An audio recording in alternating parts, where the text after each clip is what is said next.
Salut les coureurs, salut les triathlètes. Aujourd'hui on va parler d'un sujet qui intéresse tout le monde et encore plus les marathoniens qui vont s'élancer pour tous les marathons de printemps. C'est les crampes. Au dernier marathon de Valence, j'ai eu au moins 5 coureurs qui ont eu des crampes. Sur l'ensemble de la course, il y a eu énormément de gens qui ont eu des crampes. Alors tout le monde cherche des causes aux crampes, tout le monde a sa théorie. Moi je vais vous expliquer 2-3 trucs. Alors déjà, pendant des années, pour moi, crampes voulait dire pas assez d'hydratation, mauvaise alimentation, pas assez d'électrolytes. C'était ce qui courait à l'époque. Donc perte de sel également bien entendu. Donc on prenait des cachets de sel quand on faisait des efforts avec beaucoup de transpiration par exemple pour combattre les crampes. Et je vais vous prendre 2 exemples qui me concernent. Il y a une époque je faisais du vélo, j'avais un niveau très correct, j'avais fait 329e à l'étape du Tour je crois, voilà.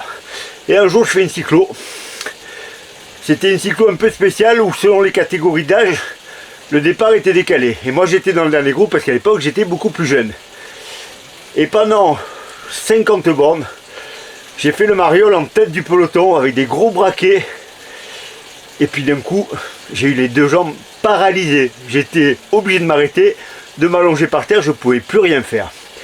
À l'époque, je me suis dit, Michel, tu t'es pas hydraté, t'as pas pris de capsule de sel, puisqu'à l'époque, on mettait tous du sel dans nos gourdes, des pincées de sel.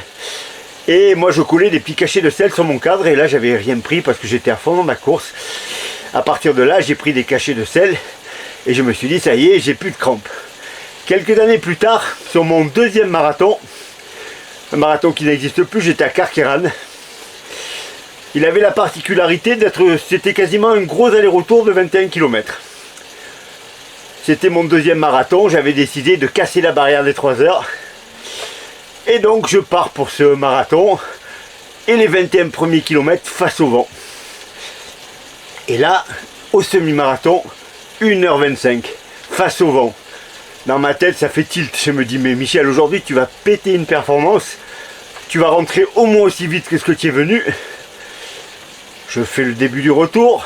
10 bornes, un peu plus vite que même à l'aller, vraiment très bien. Et puis je commence à avoir des douleurs dans les cuisses. Des douleurs de plus en plus violentes. Et au 30e kilomètre, une énorme crampe sur le quadri. Je ne peux plus marcher. Obligé de me coucher par terre. 4 minutes, 5 minutes à m'étirer.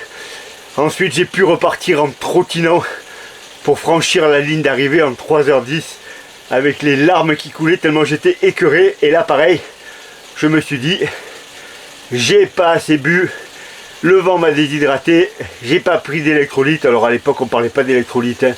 Mais en tout cas voilà, c'était évident. Et puis vous preniez n'importe quelle revue, vous aviez ce phénomène qui était expliqué, mauvaise hydratation, mauvaise alimentation, trop de caféine, le cannabis, bon j'en prends pas, mais le cannabis qui crée des crampes, etc., etc. Donc à partir de là, moi j'ai toujours pris pour les triathlons mes petites capsules de sel et j'ai plus jamais eu de crampes.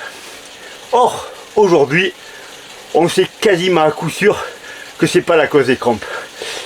Je suis beaucoup une nana qui est Isabelle Morin, qui est une diététicienne spécialiste des sports d'endurance, qui conseille beaucoup de monde, qui est au comité olympique et qui travaille notamment avec la clinique du coureur, qui est la référence pour beaucoup de choses, même si leur passion pour le drop zéro, là par contre je suis pas du tout d'accord, mais ne revenons pas là-dessus, c'est pas le sujet de la vidéo.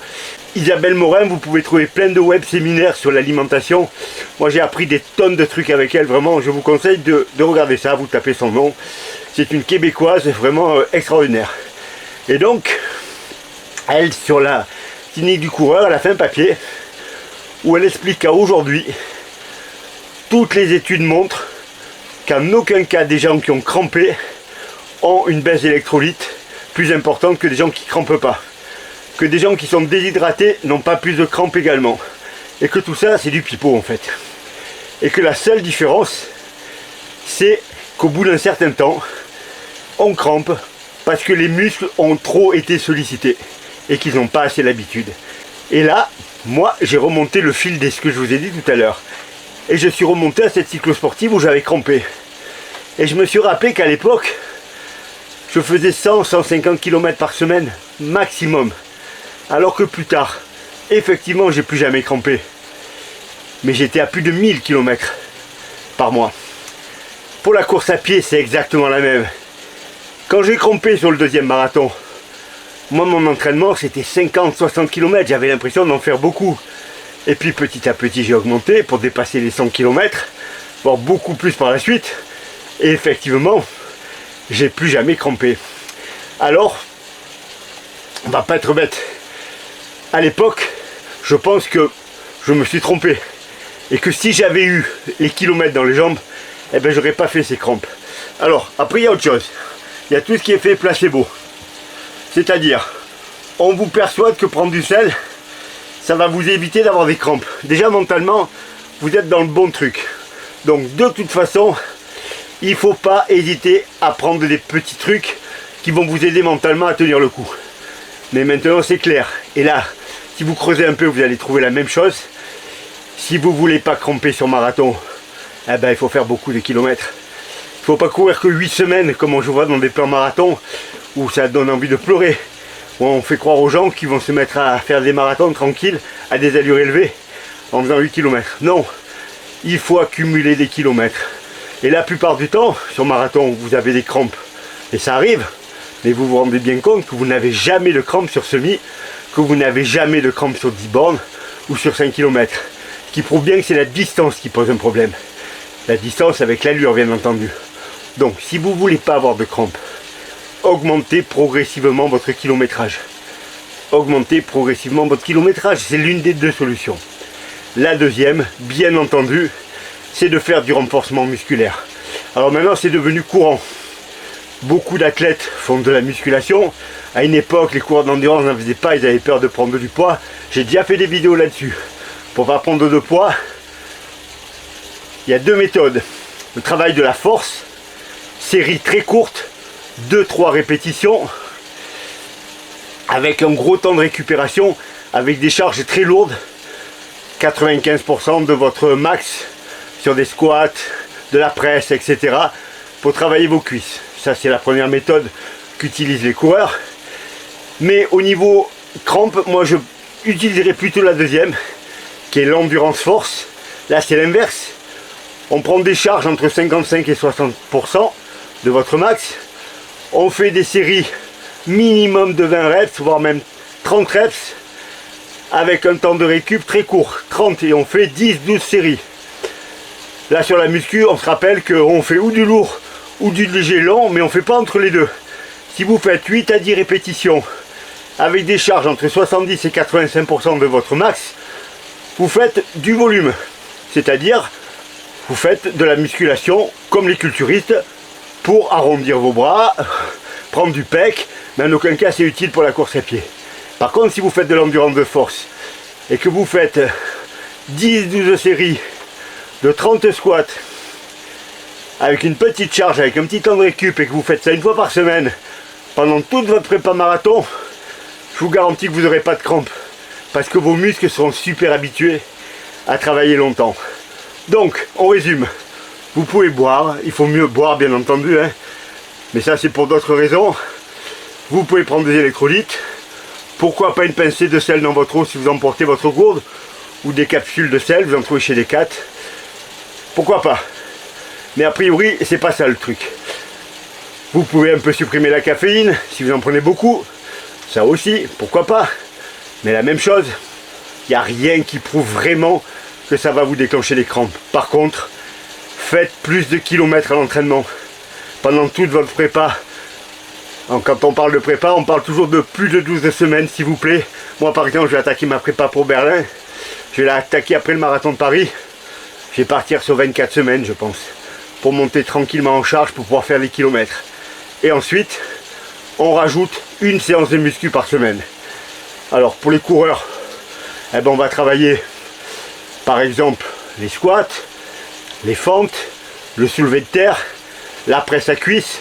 Et donc on fait de l'endurance de force, comme je l'ai dit tout à l'heure. Des séries longues, 20 à 30 répétitions, 10 à 12 séries par exercice. Un temps de récup très court, une fois par semaine, 40 à 50 minutes. et vous pouvez être sûr que vous allez dire adieu aux crampes. Voilà, c'était une petite vidéo sur les crampes, c'est vraiment un souci. J'ai beaucoup de coureurs là, moi que je prépare, qui ont peur de ça. Donc je les ai mis à la muscu.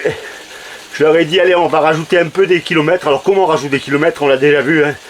Si on s'entraîne que 3 fois, il faut passer à 4, ça c'est sûr. Si on a 4, on essaie d'aller à 5. Et ensuite, on peut aussi augmenter un petit peu la durée des footings. Hein. Si vous avez l'habitude de faire un footing entre 50 et 60 minutes, rajoutez 10 minutes. Si vous rajoutez 10 minutes sur 3 footings dans la semaine, ça fait 30 minutes, vous avez fait 5 km de plus. C'est toujours bon à prendre. N'hésitez pas à rajouter des kilomètres, toujours en endurance fondamentale, bien entendu. Les séances de qualité, on ne les augmente pas. On ne fait pas 20 fois 400 mètres alors qu'on en faisait 12. C'est pas ça augmenter le volume. Hein. Le volume, c'est sur, pourquoi pas l'échauffement ou la récup, ou les footings tout court. Voilà les coureurs, j'espère que ça vous aura servi comme d'habitude.